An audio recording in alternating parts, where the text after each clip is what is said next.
नमस्कार। आप सभी का बहुत बहुत स्वागत। आज हम एक आंशिक विश्लेषण करने जा रहे हैं इस हथेली पर शनि पर्वत के ऊपर मत्स्य चिन्ह, फिश साइन।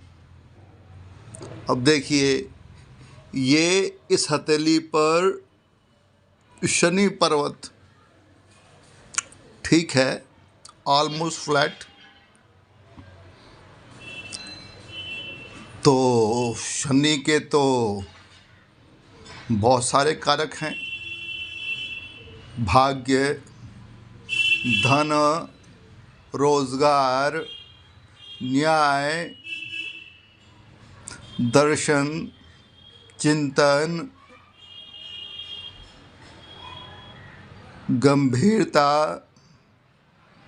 हताशा, निराशा, उदासी, बहुत सारे कारक हैं।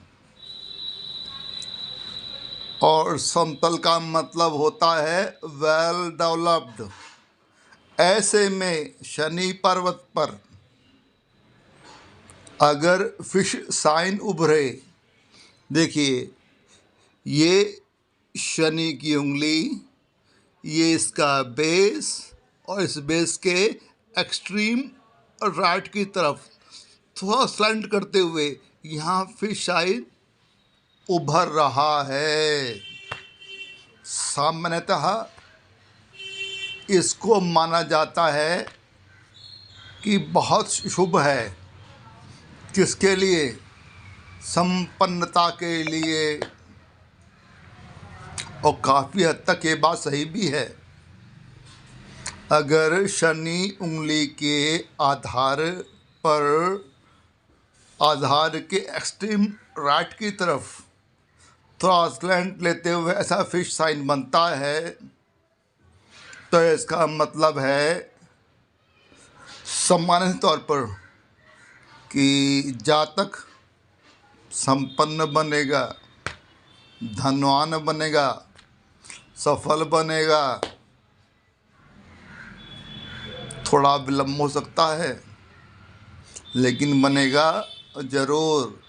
और सबसे बड़ी विशेषता, जैसा कहा जाता है, प्रचलित है कि यदि ये फिश साइन यहाँ बनता है, जातक को धनवान तो बनाता ही है, भाग्यवान तो बनाता ही है।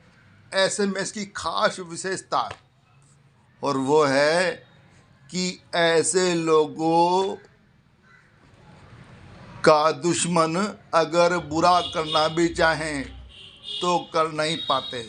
मतलब जो आपकी सफलता से, जो आपके संपन्न बनने से खुश नहीं हैं, जलते हैं, और जो आपको नुकसान करने की कोशिश करते हैं, वो कभी आपका नुकसान करने में सफल हो ही नहीं पाएंगे। दुश्मन आपके लिए कोई घातकता पैदा कर ही नहीं सकता। खासकर अर्थ के मामले में, पैसे के मामले में। ये तो सामान्य प्रचलित धारणा है।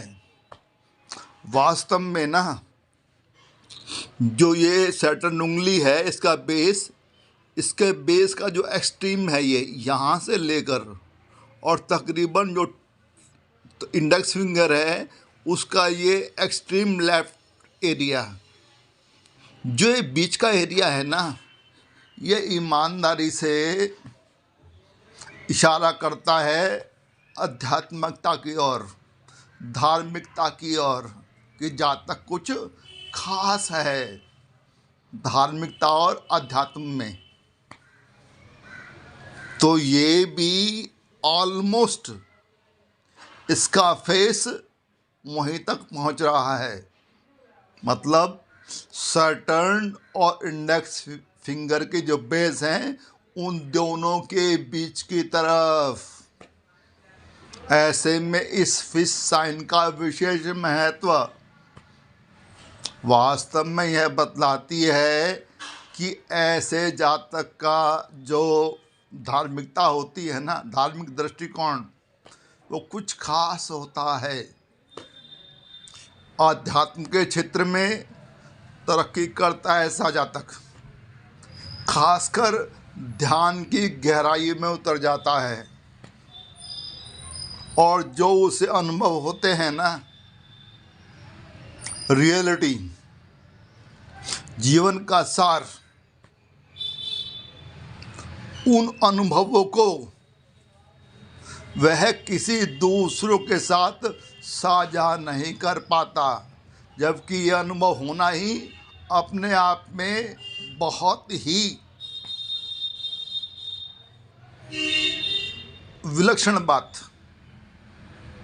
अति विलक्षण। अध्यात्म में झुकाव आज के भौतिकवादी युग में अध्यात्म की तरफ रुझान बहुत बड़ी बात, उसमें भी ध्यान के क्षेत्र में गहराई में उतरना अपने आप में बहुत बड़ी बात। कुछ ही दुर्लभ लोग होते हैं जो ध्यान में गहराई तक उतर पाते हैं, जीवन के सार तत्व को समझ पाते हैं। लेकिन सबसे बड़ी दिक्कत क्या होती है कि इन लोगों के पास ना शब्द नहीं होते